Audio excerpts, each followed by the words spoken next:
എങ്ങനെ ഇകഴ്ത്താൻ പറ്റും ഈ നാടിനെ? അതിൽ ഗവേഷണം ചെയ്യുന്നു. അവർക്കൊക്കെ വലിയൊരു മറുപടിയാണ് ഉണ്ടായി പുസ്തകം. ഈ പഠനം കേരളത്തിന്റെ മികവെന്താ? Infant mortality. കുഞ്ഞുങ്ങളുടെ കാലമില്ലേ, വിസ്മയകരമായ രീതിയിൽ കമ്മ്യൂണിറ്റി ഇൻവോൾവ്മെന്റോടെ കൈകാര്യം ചെയ്യാൻ നമുക്ക് കഴിഞ്ഞു. അങ്ങനെ അമേരിക്കയ്ക്ക് മാറ്റേണൽ മോർട്ടാലിറ്റി മാത്രമല്ല, ഇൻഫന്റ് മോർട്ടാലിറ്റിയും അമേരിക്കയ്ക്ക് താഴെയാണ്.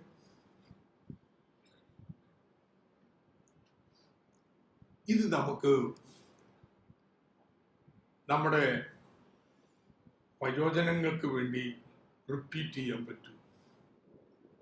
കേരളത്തിലെ വിദ്യാഭ്യാസം ആരെയെങ്കിലും എന്തെങ്കിലും തൊഴിൽ ചെയ്യാൻ പഠിപ്പിക്കുന്നുണ്ട്, പ്രവർത്തനാക്കുന്നുണ്ട്. ഡിഗ്രിക്ക് അപ്പുറം എന്തെങ്കിലും മലയാളി തൊഴിലെടുക്കാൻ പഠിക്കുന്നത് ജോലിക്ക് ചേർന്നതിന് ശേഷമാണ്. അത് വിദേശത്താലും ഇവിടെ. ഇന്നത്തെ കാലത്തെ അതിനുവേണ്ടി കാത്തു നിൽക്കാനിട്ട് സംരംഭകർ തയ്യാറല്ല.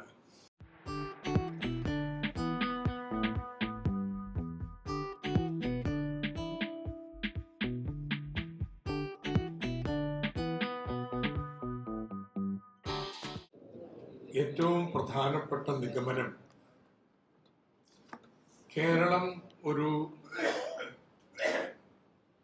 ഉയർന്ന ഇടത്തരം വരുമാന രാജ്യത്തിന്റെ നിലയിലേക്ക് ഉയർന്നിരിക്കുന്നു എന്നുള്ളത്, അല്ലെങ്കിൽ ഉയർന്നുകൊണ്ടിരിക്കുന്നു. അതേസമയം ഇന്ത്യയിലെ മറ്റു പല സംസ്ഥാനങ്ങളും, പ്രത്യേകിച്ച് വടക്കേ ഇന്ത്യയിലെ സംസ്ഥാനങ്ങൾ, അത് നമ്മുടെ പഠനത്തിൽ നിന്ന് വരുന്നതല്ലെങ്കിലും എഴുതിയിട്ടുണ്ട്, അറിയുന്നത് ലീസ്റ്റ് ഡെവലപ്ഡ് കൺട്രീസിന്റെ നിലയിലാണ്. ഇങ്ങനൊരു കാലത്താണ് കേട്ടോ അവിടെ നിന്ന് വന്നിട്ട് ഇവിടെ വികസിത കേരളമാക്കണം. കേരളം എന്ന് പറയില്ല, കേരളം എന്നാ പറയത്തുള്ളൂ. എങ്ങനെ ഇകഴ്ത്താൻ പറ്റും ഈ നാടിനെ? അതിൽ ഗവേഷണം ചെയ്യുന്നു. അവർക്കൊക്കെ വലിയൊരു മറുപടിയാണ് ഉണ്ടായി പുസ്തകം. ഈ പഠനം എന്തുകൊണ്ടാ കേരളത്തിന്റെ വന്ന അഭിമാനകരമായിട്ടുള്ള ഈ പരിവർത്തനത്തെ ഇത് ഡോക്യുമെന്റ് ചെയ്യും. വാചോടിയല്ല, കൃത്യമായിട്ടുള്ള കണക്ക് വെച്ചിട്ട്. കേരളമെന്ന് കേട്ടാൽ അഭിമാനപൂരിതമാവണം അന്തരംഗം, ഒരു കവി പറഞ്ഞില്ലേ? നമുക്ക് അഭിമാനിക്കാനുണ്ട് ഈ കേരളത്തിൽ നേടിയത്. ഡോക്ടർ അഭിനന്ദൻ പറഞ്ഞു തുടങ്ങിയത് സംസ്ഥാനം രൂപീകരിക്കുമ്പോൾ 61-ലെ ദാരിദ്ര്യത്തെ കുറിച്ച് ദരിദ്രരുടെ എണ്ണം ഇന്ത്യയിൽ ഏറ്റവും ഉയർന്നത്, ഇന്ന് ഇന്ത്യയിൽ ഏറ്റവും താഴ്ന്നത്. ഈ കാലയളവിനുള്ളിൽ കേരളം എങ്ങനെ മാറിയ? അന്ന് പ്രതിശീർഷ വരുമാനം ഇന്ത്യൻ ശരാശരിയേക്കാൾ ഒരു 25% കുറഞ്ഞു. ഇന്ന് 60% ഉയർന്നു. അന്ന് ഇന്ത്യയിലെ സാമ്പത്തിക വളർച്ച ദേശീയ ശരാശരിയുടെ പിന്നിൽ, ഇന്ന് ദേശീയ ശരാശരിയുടെ മുന്നിൽ. ഉപഭോഗ ചെലവ് കേരളരെ എങ്ങനെ ജീവിക്കണ് മരിക്കാതെ എന്നുള്ളതായിരുന്നു അത്ഭുതം. എല്ലാവരും ജീവിക്കാനുള്ള വക കഴിക്കുന്നുണ്ടെന്ന് തെളിയിക്കാനായിരുന്നു പ്രൊഫസർ PG പണിക്കര് ഞാൻ FLD ആയിരുമ്പോ ഫുഡ് ബാലൻസ് ഉണ്ടാക്കി. പട്ടിണിയല്ല, ജീവിക്കാനുള്ള വകയുണ്ട്, കപ്പയും മാങ്ങയെല്ലാം ചേർക്കുമ്പോൾ എന്ന് തെളിയിച്ചത്. ആ കേരളത്തിന്റെ ഉപഭോഗ നിലവാരത്തെ കുറിച്ചാണ് പറഞ്ഞത്. നമ്മൾ ഒന്നെങ്കിലും 1-ാം സ്ഥാനം പഞ്ചാബിന് മുകളിൽ, 2-ാം സ്ഥാനം അവിടെയാണ് പ്രതിശേഷം. അന്ന് സമ്പാദ്യം കേട്ടുകേൾവിയില്ല, വളരെ താഴ്ന്നത്. ഇന്നോ റിസർവ് ബാങ്കിന്റെ കണക്ക് പ്രകാരം റൂറൽ അസറ്റ്സ് കേരളം 2ാം സ്ഥാനമാണ്. ബാങ്കുകളുടെ നിക്ഷേപ വർധന കേരളം ദേശീയ ശരാശരിക്ക് എത്ര ഉയർന്നതാണ്. നിക്ഷേപം അന്ന് കമ്മി, ഇത് വേണ്ട സ്ഥലത്തല്ല, പക്ഷെ നിക്ഷേപം വർദ്ധിച്ചു. അന്ന് ഒരു പ്ലസ് പോയിന്റ് ഉണ്ടായിരുന്നു, വിദ്യാഭ്യാസത്തിലും ആരോഗ്യത്തിലൊക്കെ അന്നേ കേരളം കുറച്ച് മെച്ചപ്പെട്ടിരുന്നു. ഇന്ന് പുറകോട്ടല്ല പോയത്, വളരെ മുന്നോട്ടാ പോയത്. അപ്പൊ ഈ പ്രയാണത്തില് നമ്മുടെ ഈ പഠനം ഒരു പ്രത്യേക കാലഘട്ടത്തെയാണ് വിലയിരുത്തുന്നത്. 2004 മുതൽ 2019 വരെ നിയോ ലിബറൽ കാലഘട്ടത്തിൽ ഞാനിപ്പോ വച്ചത് ഒരു 75 വർഷക്കാലത്തെ ഒരു വീക്ഷണമാണ്. അതിന് സവിശേഷമായ ഒരു കാലം നിയോ ലിബറൽ കാലം. കേരളത്തിൽ എന്ത് സംഭവിച്ചു എന്നതിനെ കുറിച്ചുള്ള ആധികാരിക. ആദ്യം ഈ പരിവർത്തനം എങ്ങനെയെന്നുള്ളതൊക്കെ നമ്മുടെ പഠന വിഷയമല്ല. ഈ കാലത്തെ കുറിച്ചുള്ള സമഗ്രമായ കാഴ്ചപ്പാട് ഉൾക്കാഴ്ചകൾ തരുന്ന ഒന്നാണ്. ഞാൻ നേട്ടങ്ങളെ കുറിച്ചല്ല, ഈ പുതിയ കാലം നിയോ ലിബറൽ നയങ്ങൾ കേരളത്തിന്റെ ഈ പ്രയാണത്തിന്റെ മുന്നിൽ ഉയർത്തിയ വെല്ലുവിളികള് അതെങ്ങനെ നാം മറികടന്നു അല്ലെങ്കിൽ മറികടക്കാൻ കിടക്കുന്നു. ഇതാണ് ഈ പുസ്തകത്തിൽ നിന്ന് വായിച്ചെടുക്കാൻ പറ്റുന്നതാണ് ഞാൻ പറയാൻ ശ്രമിക്കുന്നത്. ഏറ്റവും പ്രധാനപ്പെട്ടത് കാർഷിക മേഖലയുടെ തകർച്ചയാണ്. സ്വാഭാവികമായിട്ട് അത് നമുക്ക് കണക്കുകൾ വെച്ച് ഇതിന്ന് വരത്തില്ല. പക്ഷേ 32.8% പേര് ഇന്നും പ്രാഥമിക മേഖലയിലാണ് ഉപജീവന കുടുംബങ്ങൾ. 10.2 ലക്ഷം കുടുംബങ്ങൾ കൃഷിക്കാരായിട്ടുണ്ടായിരുന്നു 2004. ഇന്ന് 3.7 ലക്ഷം. കണക്കിൽ വരുമാനം വർധന 37% ഉണ്ട്. പക്ഷേ അതൊക്കെ എന്താണെന്ന് ഇരിക്കട്ടെ, റിപ്പോർട്ടിൽ പറയുന്ന പോലെ തന്നെ പുറമെ മറ്റു വരുമാന മാർഗങ്ങളായി തീർന്നിരിക്കുന്നു മുഖ്യം. അതല്ലെങ്കിൽ കൃഷിയിൽ നിന്നുള്ള വരുമാനം ഞാൻ കൃഷിക്കാരനാണെന്ന് പറയാനുള്ള വകുപ്പില്ലാത്ത വകയില്ലാത്ത വിധത്തിലായി താന്നു. നിയോ ലിബറൽ കാലം എപ്പോഴാണ് ഈ വെല്ലുവിളി ഉയർത്തിയെന്നറിയോ? നമ്മൾ വളരെ താഴ്ന്ന വളർച്ച, 1%, 2% വളർച്ച കാർഷിക മേഖല ഉണ്ടായിക്കൊണ്ടിരുന്നപ്പോഴാണ് ഭൂപരിഷ്കരണം വന്നത്. ഭൂപരിഷ്കരണം വന്നപ്പോൾ ഉണ്ടായ ഏറ്റവും വലിയ മാറ്റം എന്താ? ചിരകാല വിളകളിലേക്കുള്ള പരിവർത്തനമാണ്, വിള പരിവർത്തനമാണ്. അങ്ങനെ വേണ്ടിയിരുന്നു എന്നൊക്കെ ഉള്ള ഇരുന്നോട്ടായി. എനിക്ക് ഭൂമി കിട്ടിക്കഴിഞ്ഞാൽ എൻ്റെ ഭൂമിയിൽ ഞാൻ ചെയ്ത പണി ഇതാണ്. അപ്പൊ എന്താ ഉണ്ടായേ? നെല്ലാണ് കൃഷി ചെയ്യുന്നതെങ്കിൽ ആ വർഷം അവസാനിക്കുമ്പോൾ വിളവ് കിട്ടും. നിങ്ങൾ തേങ്ങ നട്ടെങ്കിൽ 6-7 വർഷത്തേക്ക് വിളവുണ്ടാവില്ല. സോ ഈ ഒരു കാലഘട്ടം ഒരു 85-86 വരെ കാർഷിക മേഖല മുരടിച്ച് നോക്കുമ്പോൾ ഭൂപരിഷ്കരണം വന്നിട്ടും ഒന്നും വളർച്ചയൊന്നും ഇല്ലല്ലോ. പക്ഷേ അവസാനം തെങ്ങ് കായ്ക്കുമല്ലോ, റബ്ബർ പാല് തരുമല്ലോ. എവിടെ എത്തി? ഒരു 87 മുതല് 90കളുടെ അവസാനം വരെയുള്ള കാലം കേരളത്തിന്റെ കാർഷിക മേഖല വളർന്നത് ഓരോ വർഷവും 5.5% നിരക്കിലാണ്. റെക്കോർഡത്. അവിടെ നിന്നാണ് നമ്മൾ പൂജ്യത്തിലേക്ക് വീണത്. എന്താ? ഈ ആസിയാൻ കരാറ്, WTO തകർത്തു.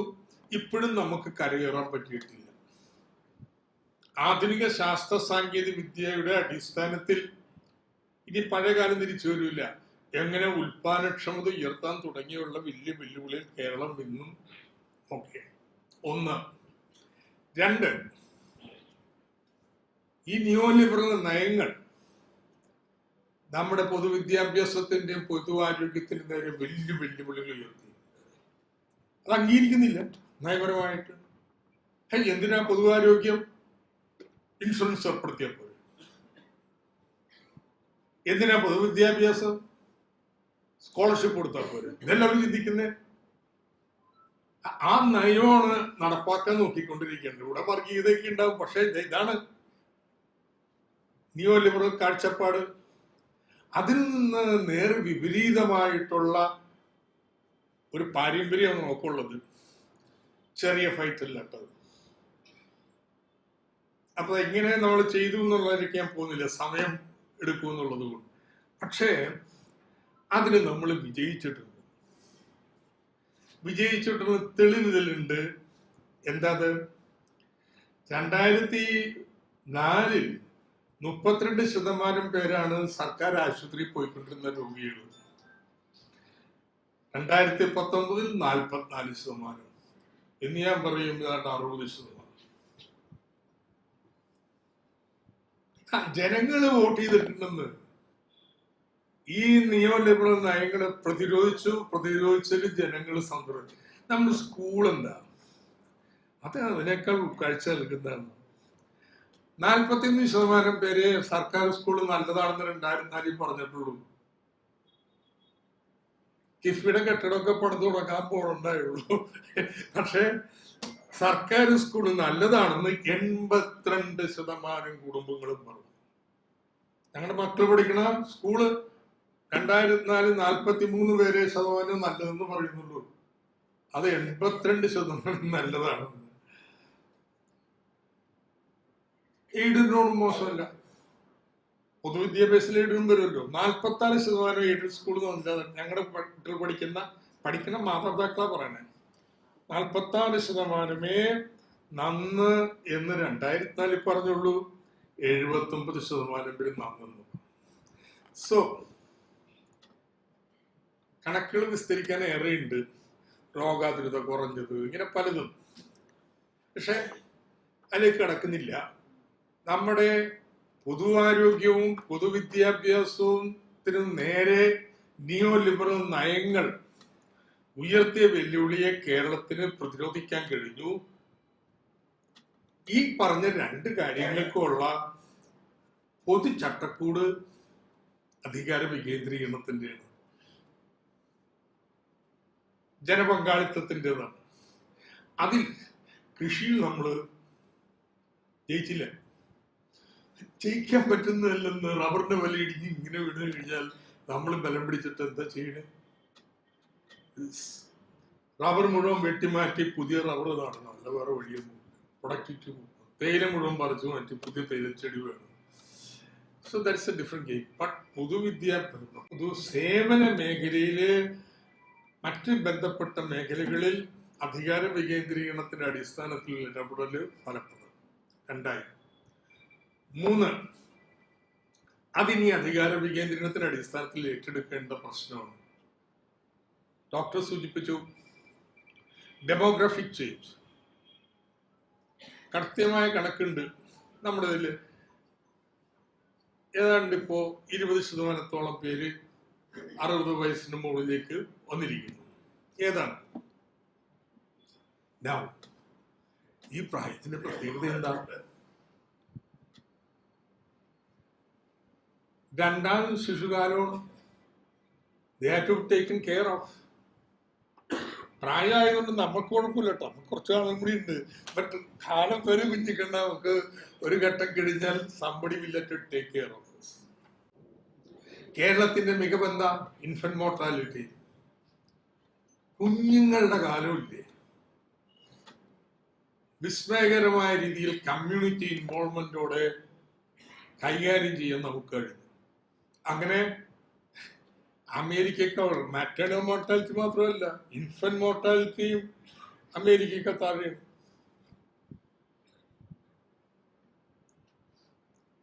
ഇത് നമുക്ക് നമ്മുടെ വയോജനങ്ങൾക്ക് വേണ്ടി റിപ്പീറ്റ് ചെയ്യാൻ പറ്റും.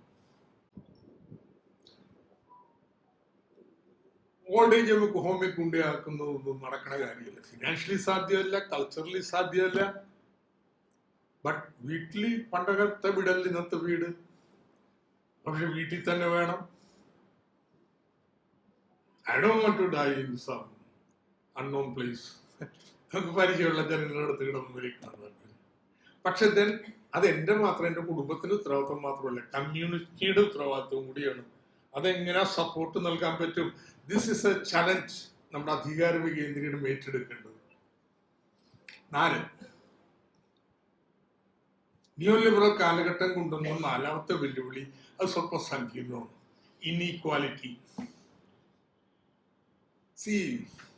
ഞാൻ ഫിൻലൊക്കെ ചേർന്ന കാലത്ത് കേരളത്തിൽ അസമത്വം കുറഞ്ഞു വരുന്നു എന്നുള്ള വലിയ മികവായിട്ട് പറഞ്ഞുകൊണ്ടിരുന്നതാണ്. എന്നാൽ 90കളിൽ നിന്നപ്പോൾ എല്ലാം മാറി. ജില്ലകൾ തമ്മിലുള്ള പ്രതിശിക്ഷ വരുമാനം, കുടുംബങ്ങൾ തമ്മിലുള്ള വരുമാനം മാത്രമല്ല ചെലവിൻ്റെത്, ആസ്തികൾ, ഇതിൻ്റെയൊക്കെ ഡിസ്ട്രിബ്യൂഷന് നമുക്കെതിരായിട്ട് വരും. അസമത്വം കൂടുകയാണ്. ഇന്ത്യയിലെ ഏറ്റവും കൂടുതൽ അസമത്വമുള്ള പ്രദേശങ്ങളിൽ നിന്നായി കേരളം മാറി. ഈ കേരള മോഡലിനെ അഭ്യസിക്കാനായിട്ട് എടുത്ത് പറയുന്ന കണക്കായിട്ട് ഇതും വന്നിട്ടുണ്ട്. പക്ഷെ ഇതിനെ കൂട്ടി വായിക്കേണ്ടത് എന്താ?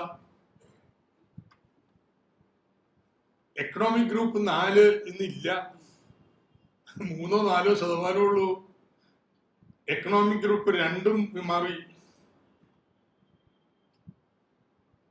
പോവർട്ടി 4.8, മൾട്ടി ഡയമെൻഷനിൽ മറ്റേത് ഈ റേറ്റ് തന്നെ അല്ല, മൾട്ടി ഡയമെൻഷനിൽ 0.48, മറ്റൊരു 4.8. ആൻഡ് കൺക്ലൂഷൻ എന്താ? ഈ പോവർട്ടി ഗ്യാപ്പ് അതിവേഗത്തിൽ കുറയാണ്. അതുകൊണ്ട് പോവർട്ടി ഇല്ലാതാക്കാം. സോ ഇൻഈക്വാലിറ്റി കൂടിയെങ്കിലും പബ്ലിക് ഇന്റർവെൻഷൻ, അത് നമ്മുടെ കുടുംബശ്രീ ഉണ്ടാവും, വേറെ ഉണ്ടാവും, ലാൻഡ് റിഫോം ഉണ്ട്, ഇതെല്ലാം കൂട്ടിച്ചേർത്ത് ചെറിയ കളിയല്ലത്. അന്ന് മുതല് ഈ 73 പോലും നമുക്ക് 59% പോവർട്ടി ഉണ്ടായിരുന്നു കേട്ടോ. അവിടെ നിന്നാണ് നമ്മൾ മാറി ഇവിടെ എത്തിയത്. സോ ഇൻഈക്വാലിറ്റി കണ്ടങ്ങോട്ട് ഭയപ്പെടണ്ട. ബട്ട് അരവിന്ദൻ ഡോക്ടർ പറഞ്ഞ പുതിയ സംഭവം ഉണ്ടായി. 57% ഇടത്തരക്കാരാക്കണ്ട. ഇടക്ക് വരുന്നവരാണ് അവര്. 25% ഗ്രൂപ്പ് 1, EG1, EG4, 25%. ഇങ്ങനെ 25-30% വരുന്ന ഒരു സമ്പന്ന ഇടത്തരം വിഭാഗം വന്നു, പുതിയ ഇടത്തരക്കാർ. നൗ ഇതാണ്, അത് ഈ നിയോ ലിബറൽ കാലത്തിന്റെ സൃഷ്ടിയാണ്.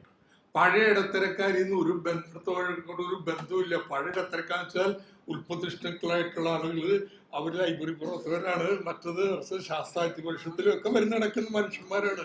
ഓരോ സ്ഥലത്തും ഈ കാര്യങ്ങൾ ചെയ്യുന്നവർ. ഇത് വേറെയാണ്.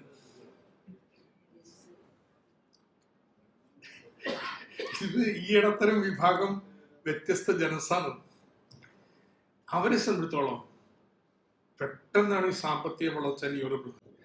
ആ സാമ്പത്തിക പദവിക്ക് അനുയോജ്യമായ സമാനമായ ഒരു സാമൂഹ്യ പദവി നേടുന്നതിനുള്ള കോണിപ്പടികളാണ് ജാതി, മതം.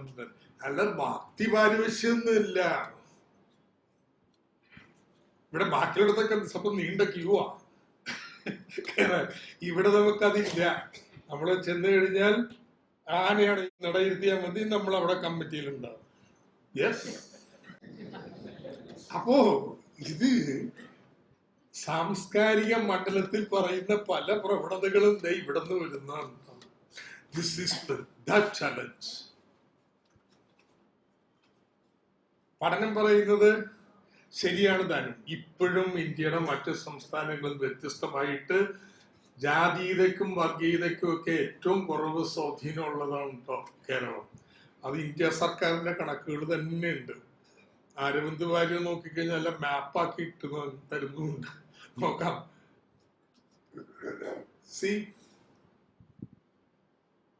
അപ്പൊ ഇതിനെതിരായിട്ടുള്ള വലിയൊരു പ്രതിരോധത്തിന്റെ പ്രശ്നമുണ്ട്. ഈ മേഖലയാണ് കൺസ്യൂമറിസം, ഉപഭോഗാർത്തി. അതായിട്ട് മാറിക്കൊണ്ടിരിക്കുകയല്ലേ. അപ്പൊ അതിന് പകരം എന്താ? Cultural consumption. പണമുണ്ട്, അതുകൊണ്ട് എന്ത് ചെയ്യും പണം കൊണ്ട്? നല്ല നാടകം കാണണം, നല്ല സിനിമ കാണണം, നല്ല പുസ്തകം വാങ്ങണം, നല്ല പെയിന്റിങ് മേടിച്ചു വെക്കണം. അതൊക്കെ ചെയ്യുന്നൊരു സംസ്കാരം ഉണ്ടാവും. കേരളത്തിന്റെ വികസനം എന്ന് പറഞ്ഞാൽ പെർ ക്യാപിറ്റ ഇൻകം വർദ്ധിപ്പിക്കുന്ന പണിയല്ല. അതുകൊണ്ട് അതിനോടൊപ്പം തന്നെ ഈ സാംസ്കാരിക വശവും വളരെ പ്രധാനമാണ്. അതുകൊണ്ട് പലർക്കും മനസ്സിലായില്ല കേട്ടോ. കിഫ്ബിയൊക്കെ ഉണ്ടാക്കിയിട്ട് റോഡും പാലവും മാത്രമല്ല, നമ്മൾ എല്ലാ ജില്ലയിലും 40 കോടി വെച്ച് കൾച്ചറൽ സെന്റർ, 40 കോടി വേറെ പണിയില്ല, കടം മേടിച്ചിട്ടാണ് അതൊക്കെ ചെയ്യുന്നത് എന്നൊക്കെ അത്ഭുതപ്പെട്ട് എത്ര പേരുണ്ട്. ഇത് ചലഞ്ചാണ്. ആൻഡ് ഫൈനലി നിയോ ലിബറൽ കാലത്തെ ഈ വളർച്ച തൊഴിൽ സൃഷ്ടിക്കുന്നില്ല. അത് ഇന്ത്യയിൽ വളരെ പ്രകടം, കേരളത്തിലും അങ്ങനെ തന്നെ. സൃഷ്ടിക്കപ്പെടുന്ന തൊഴിലോ നമ്മുടെ അഭ്യസ്ത വിദ്യക്ക് അനുയോജ്യമല്ല, അവരാഗ്രഹിക്കുന്ന തൊഴിലുമല്ല. അതുകൊണ്ടാണ് 40 ലക്ഷം അതിഥി തൊഴിലാളി പണിയെടുക്കുന്ന കേരളത്തില് ഇന്ത്യയില് ഏറ്റവും ഉയർന്ന തൊഴിലില്ലായ്മ ഉള്ളത്. അപ്പൊ കുറച്ച് കുറഞ്ഞിട്ടുണ്ട്, ശരിയാണോ പറഞ്ഞത്? ബട്ട് സ്റ്റിൽ നമ്മൾ അഖിലേന്ത്യാ ശരാശരിയുടെ 3 മടങ്ങാണ് കേട്ടോ.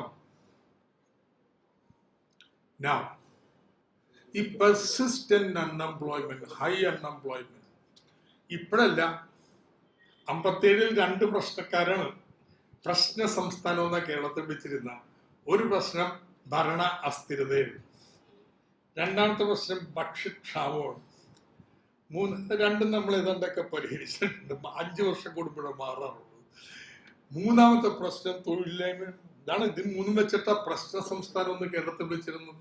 ഇത് പരിഹരിക്കാൻ കഴിയില്ല. നിയോ ലിബറൽ കാലത്ത് അത് കൂടുതൽ തീക്ഷ്ണമായി തീർന്നിരിക്കുകയാണ്. ഇതിന്റെ ഇമ്പാക്ട് എന്താ?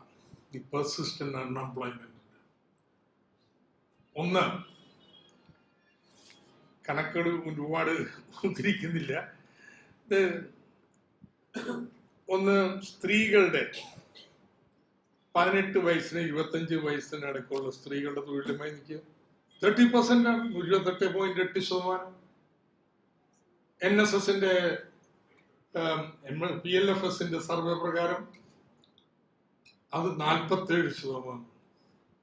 ജോലി കിട്ടൂലെന്ന്. ഈ ഹൈ അൺഎംപ്ലോയ്മെന്റിൽ ആരാണ് ജോലിയിലും തള്ളപ്പെടാം? സ്ത്രീകളാണ്. സ്ത്രീ വീട്ടിലിരുന്നാലും കുഴപ്പമില്ല, കല്യാണം കഴിച്ചില്ലെങ്കിൽ മാത്രം പ്രശ്നം. വീട്ടിലിരിക്കുന്നതിൽ ആർക്കും ഒരു പ്രശ്നമില്ല. അതാണ് സമൂഹം. അപ്പൊ സ്ത്രീകൾ അന്വേഷിച്ചിട്ടും തൊഴിൽ കിട്ടുന്നില്ല. കുറച്ചു കഴിയുമ്പോ തൊഴിലന്വേഷണം നിർത്തുന്നു. പിന്നെ എന്താ ജോലി എന്ന് ചോദിച്ചാൽ വീട്ടമ്മയെന്നേ പറയുള്ളൂ. അങ്ങനെ കൃത്യമായ കണക്കുകൾ ഉണ്ട് കേട്ടോ, എത്ര ശതമാനം വീട്ടമ്മമാരെന്നുള്ളത്. ജോലി പ്രായത്തിലുള്ളവർ 48% വീട്ടമ്മമാരാണ്.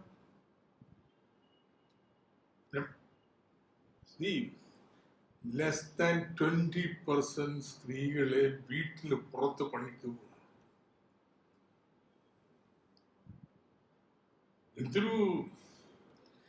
ഇതാണ് കേട്ടോ നമ്മളെന്താ സ്ത്രീയുടെ പദവി പുരുഷനൊപ്പം ഇല്ലാത്ത കൾച്ചറലായിട്ട് ഡയമെൻഷൻസ് ഒക്കെ ഉണ്ട്. ഒരു പ്രധാനപ്പെട്ട പ്രശ്നം വീട്ടിനുള്ളിൽ തളയ്ക്കപ്പെടുന്നു. അൺഎംപ്ലോയ്മെന്റ് ആദ്യത്തെ ഇമ്പാക്ട്. രണ്ടാമത്തെ ഇമ്പാക്ട് SC/ST. അവിടെ തൊഴിൽ പാറ്റേൺ നോക്ക്. സാധാരണ എന്താണെന്ന് അറിയാമോ? നമ്മുടെ കേരളത്തിന്റെ പ്രത്യേകത, അച്ഛന്റെ അമ്മയുടെ പണിയിൽ നിന്ന് അടുത്ത തലമുറ വരുമ്പോൾ ഒരു പടി മുമ്പോട്ട് കയറും. ആണ് സോഷ്യൽ മൊബിലിറ്റി എന്ന് പറയുന്നത്. ഇന്ത്യയിൽ അത് ഉണ്ടാവണില്ല. ഈ തൊഴിലില്ലായ്മ മൂലം കേരളത്തിലും ഇല്ല. അത് ഏറ്റവും ബാധിക്കുന്ന SC/ST ആണ്. സർക്കാർ സംവരണത്തിന്റെ അടിസ്ഥാനത്തിൽ സർക്കാരിൽ ഇനി കൂടുതൽ ജോലി കൊടുക്കാൻ പറ്റുമോ? സ്വകാര്യ മേഖലയിൽ ഉയർന്ന ജോലികളിലേക്ക് പോകണമെങ്കിൽ ഈ തൊഴിലില്ലായ്മ കുറയണം. സോഷ്യൽ മൊബിലിറ്റിക്ക് അത്യന്താപേക്ഷിതമുണ്ട്. ഇത് കുറയ്ക്കണമെങ്കിൽ ഇല്ലാതാക്കണമെങ്കിൽ വേണം. മൂന്നാമത്തേത് യുവജനങ്ങൾ. യുവജനപ്രായത്തിലുള്ളവരുടെ തൊഴിലില്ലായ്മയിലെ ഏറ്റവും ഉയർന്നത്. അതുണ്ടാക്കുന്ന അതൃപ്തി എന്ത്, അസംതൃപ്തി എന്ത്, അതെവിടം വരെ എത്തിയിരിക്കുന്നു? എന്നാൽ പഠിത്തം തന്നെ പുറത്തു പോയി കളയാന്ന് ചോദിക്കുന്നതിലേക്ക് എത്തുന്നു. So there has to be, പഠനത്തില് പറഞ്ഞിരിക്കുന്നതും ഡോക്ടർ ഇവിടെ സംസാരിച്ചതും, അതുകൊണ്ട് ഇവർക്ക് പറ്റുന്ന തൊഴിലുകൾ സൃഷ്ടിക്കുന്ന സാമ്പത്തിക വളർച്ചയെ വേണ്ട. വേഗത കൂട്ടിയാൽ പോരാ, അതിനനുയോജ്യമായ സാമ്പത്തികമാണ്. കാരണം അദ്ദേഹം പറയുകയും ചെയ്തു, ആധുനിക വിജ്ഞാനത്തെ, ശാസ്ത്രവിജ്ഞാനത്തെ അടിസ്ഥാനത്തിലുള്ള ഉയർന്ന വരുമാനമുള്ള തൊഴിലുകൾ സൃഷ്ടിച്ചാൽ മാത്രമേ ഈ പ്രതീക്ഷകൾക്കനുസരിച്ചുള്ള ശമ്പളവും കൂലിയും ഉള്ള തൊഴിൽ കേരളത്തിലുണ്ടാവും. വിജ്ഞാന സമ്പദ്ഘടന എന്ന് വിളിക്കുന്നു. അതുണ്ടാക്കുന്നതിനുള്ള കാര്യവും മാർഗങ്ങളും പറഞ്ഞു. പശ്ചാത്തല സൗകര്യങ്ങൾ വേണം. 2, നമ്മുടെ ഉന്നത വിദ്യാഭ്യാസം ആകെ അട്ടിമുടി മാറണം. ഈ വിദ്യാഭ്യാസം നമ്മളെ വിജ്ഞാന സമൂഹത്തിൽ കൊണ്ടുപോകില്ല. ഈ മേഖലകളിലേക്ക് മൂലധനം ഇൻവെസ്റ്റ്മെന്റ് വരണം. കേരളത്തിൽ എന്തെങ്കിലും ഇൻവെസ്റ്റ്മെന്റ്, ഇന്ത്യ നടക്കുന്ന ഇത്രയും വലിയ ഭീമാകാരമായിട്ടുള്ള വിദേശ ഇൻവെസ്റ്റ്മെന്റ് കേരളത്തിൽ ഈ നിയോലിബറൽ കാലത്ത് എന്താ വന്നിരിക്കണേ പറ. ഇപ്പൊ നമ്മളവിടെ ആ പാർക്കിൽ ഒരാള് ഇപ്പുറത്തെ ആള് പറഞ്ഞു തുടങ്ങിയിട്ടുണ്ട്. നമ്മൾ നിയോലിബറൽ കാര്യം കൊടുക്കും. Just look what happened in Bangalore, അല്ലെങ്കിൽ ഹൈദരാബാദ്, ചെന്നൈ. ഇവിടെ എന്താ സംഭവിച്ചത്? സോ ഈ കടമ്പകൾ കടക്കണം. ആ കടമ്പകൾ കടന്ന് ഇതൊക്കെ വരുമ്പോഴേ അവിടെ ജോലി ചെയ്യാൻ പ്രാപ്തിയുള്ള മലയാളി ഉണ്ടാവണം, തൊഴിൽ സേന ഉണ്ടാവണം. എന്തിനാ ബാംഗ്ലൂർ പോണേ? ഏത് ഇൻവെസ്റ്ററും അവിടെ ചെന്ന ഏത് തരം സ്കില്ലുള്ള ആളെയും കിട്ടും. എന്തിനാ ഫാർമസ്യൂട്ടിക്കൽസ് എല്ലാം ഹൈദരാബാദ് പോണേ? അവിടെ ചെന്ന് കഴിഞ്ഞാൽ പബ്ലിക് ലാബുകളുണ്ട്, അവിടുന്ന് പഠിച്ചു വരുന്ന പിള്ളേരുണ്ട്, ഇഷ്ടം പോലെ കിട്ടും. കേരളത്തിലെ വിദ്യാഭ്യാസം ആരെങ്കിലും എന്തെങ്കിലും തൊഴിൽ ചെയ്യാൻ പഠിപ്പിക്കുന്നുണ്ട്, പ്രവർത്തനാക്കുന്നുണ്ട്. ഡിഗ്രിക്ക് അപ്പുറം എന്തെങ്കിലും മലയാളി തൊഴിലെടുക്കാൻ പഠിക്കുന്നത് ജോലിക്ക് കയറുന്നതിന് ശേഷമാണ്. അത് വിദേശത്തായാലും ഇവിടെ. ഇന്നത്തെ കാലത്തെ അതിനുവേണ്ടി കാത്തു നിൽക്കാനിട്ട് സംരംഭകർ തയ്യാറല്ല. World is fast moving. ഈ കേരളത്തിൽ ഈ പറഞ്ഞ കാര്യം നടക്കണമെങ്കിൽ സ്കിൽഡ് ആയിട്ടുള്ള വർക്ക് ഫോഴ്സ് വേണം, അതിന് ഉപയുക്തമായ ഒരു ഹയർ എഡ്യൂക്കേഷൻ. കേരളത്തിന് 2ാം സാക്ഷരതാ പ്രസ്ഥാനം വേണം. അക്ഷരം പഠിപ്പിക്കാനല്ല, ഇപ്പോൾ നമ്മൾ പഠിപ്പിച്ചു, നാടാകെ ആവേശം കൊണ്ടതില് ഇല്ലേ? എന്തൊരു അഭിമാനം വരുന്നു. ഓരോ പഞ്ചായത്തിലും അവിടെ സമ്പൂർണ്ണ സാക്ഷരത കൈവരിക്കുമ്പോൾ, ഒരു ജില്ലയും കൈവരിക്കുമ്പോൾ, സംസ്ഥാനം കൈവരിച്ചപ്പോ അതിന് എന്തെങ്കിലും ഡയറക്റ്റ് എക്കണോമിക് ബെനിഫിറ്റ് ഉണ്ടാവും സാക്ഷരതയാക്കിയിട്ട്? നോ, ഇത് മലയാളികളുടെ അഭിമാന ബോധത്തിന്റെ പ്രശ്നമാണ്. പക്ഷെ ഇവിടെ അതല്ല കേട്ടോ. ഈ പറയുന്ന വിജ്ഞാന കേരളമായിട്ട് കേരളത്തെ മാറ്റണോ, സ്കില്ല് ചെയ്യപ്പെടണം. അതെങ്ങനെ ചെയ്യാം? ഇത്ര ലക്ഷം കുട്ടികൾ ഒരുമിച്ച് 5ഉം 10ഉം വർഷം എടുത്ത് പതുക്കെ വരാകുമ്പോഴത്തേക്കും കാലം പോകും കേട്ടോ. ഇന്ന് വേണം. എങ്ങനെ ഇന്ന് ചെയ്യണേ? നമ്മുടെ ഓരോ കോളേജിൽ നിന്നും പഠിച്ചിറങ്ങി ലോകത്തെമ്പാടും അക്കാഡമിക് വേൾഡിൽ, പ്രൊഫഷണൽ വേൾഡിൽ, മാനേജറിയൽ വേൾഡിൽ ജോലി ചെയ്യുന്ന എത്ര ലക്ഷം ഉണ്ടെന്ന് അറിയുമോ? റിട്ടയർ അല്ലാത്തവരും. അവരൊക്കെ ഇൻസ്ട്രക്ടേഴ്സ്, പുതിയ പ്രസ്ഥാനത്തിന്റെ ഇൻസ്ട്രക്ടേഴ്സ് ആയിട്ട് മാറ്റാൻ കഴിയണം. അക്ഷരം പഠിപ്പിക്കാനല്ല, താൻ പഠിച്ച കോളേജില് അവിടെ ഇന്ന് പഠിക്കുന്ന കുട്ടിക്ക് ആ കുട്ടിക്കൊരു സ്കില്ല് തൻ്റെ മേഖലയിൽ വേറെ ഇയാൾ പഠിക്കാൻ പോണ്ട. ഇപ്പൊ ചെയ്തുകൊണ്ടിരിക്കുന്ന ജോലിയില് പറ്റെങ്കിലും ചെയ്തുകൊണ്ടിരിക്കുന്ന കമ്പനിയിലെ ഈ വർഷം അവസാനിക്കുമ്പോ 10 പേരിങ്ങനെ വേണം, ഇത് പഠിച്ചോ എന്നാൽ അവിടെ ക്യാമ്പസ് ഇന്റർവ്യൂ നടത്താം എന്ന് പറയാൻ പറ്റുമോ? മലയാളിയുടെ അഭിമാനബോധം ഉണ്ടെങ്കിലുണ്ടല്ലോ, മലയാളി തമിഴിനൊന്ന് ചൊല്ലണമെന്നും പറഞ്ഞിട്ടുള്ള മുദ്രാക്കില്ലേ, അതുപോലെ ഒരു മലയാളിക്കും തോന്നുന്നു ഒരു പുതിയ കേരളം ഉണ്ടാക്കാൻ വേണ്ടി. അങ്ങനെ തോന്നിക്കഴിഞ്ഞാൽ ഉണ്ടാവുന്നത്. അതുകൊണ്ട് ഈ പഠനം എത്തിച്ചേരുന്ന ഏറ്റവും നിർണായകമായിട്ടുള്ള ഡോണ്ട് വറി അബൌട്ട് ദാരിദ്ര്യം, അത് ഓൺ ദ വേ ഔട്ട്. മറ്റു പറയുന്ന കൃഷിയുടെ മാത്രം നമ്മുടെ വെല്ലുവിളി, ബാക്കിയൊക്കെ നമ്മൾ കൈകാര്യം ചെയ്യുന്നു പോകുന്നുണ്ട്. ഇടത്തരക്കാരിൽ നമുക്ക് പ്രശ്നം ഉണ്ടാകുന്നത് നമുക്ക് നോക്കാം, വെല്ലുവിളികൾ. പക്ഷെ this is something where Kerala has to get organised. അതിലേക്കാണ് ഈ പഠനം അതിന്റെ നിഗമനങ്ങൾ എത്തിക്കുന്നത്. ഞാനിതിന് മുൻകൈയെടുത്തിട്ടുള്ള എല്ലാവരെയും അഭിനന്ദിക്കാൻ ആഗ്രഹിക്കുകയാണ്. കേരളത്തില് ഇങ്ങനെ സമാനമായിട്ടുള്ള ജനകീയ പഠനങ്ങളില്ല. 2004 ഇവിടെ ഏതാ ജനകീയ പഠനം എന്ന് പറഞ്ഞാൽ പ്രൈമറി ഡാറ്റ കളക്ട് ചെയ്തുകൊണ്ട് നടത്തുന്ന പഠനങ്ങൾ. അത് സർക്കാർ ഏജൻസിക്ക് പുറത്ത് ചെയ്യുന്നത്. എന്തെങ്കിലും ഒരു സമാനതയുള്ളെന്നുണ്ടെങ്കിൽ മൈഗ്രേഷൻ സർവീസ് മാത്രമാണ്, ഇരുതരാജൻ. പക്ഷെ അത് CDSന്റെ പഠനത്തിന്റെ ഭാഗമായിട്ട് വന്നിട്ടുണ്ട്.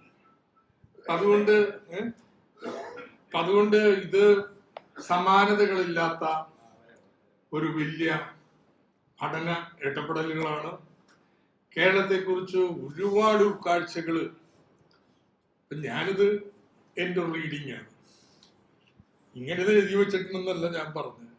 പക്ഷെ ഞാൻ വായിക്കുക ഇങ്ങനെയാണ്. അങ്ങനെ പലർക്കും വായിക്കാം അവരുടേതായ രീതിയിൽ. അതിനൊക്കെ ഉള്ളൊരു അക്ഷേകനിയാണ് എന്ന് പറഞ്ഞുകൊണ്ട് സന്തോഷപൂർവ്വം എൻ്റെ പ്രകാശനം നിർമ്മിച്ച് അറിയിച്ചു.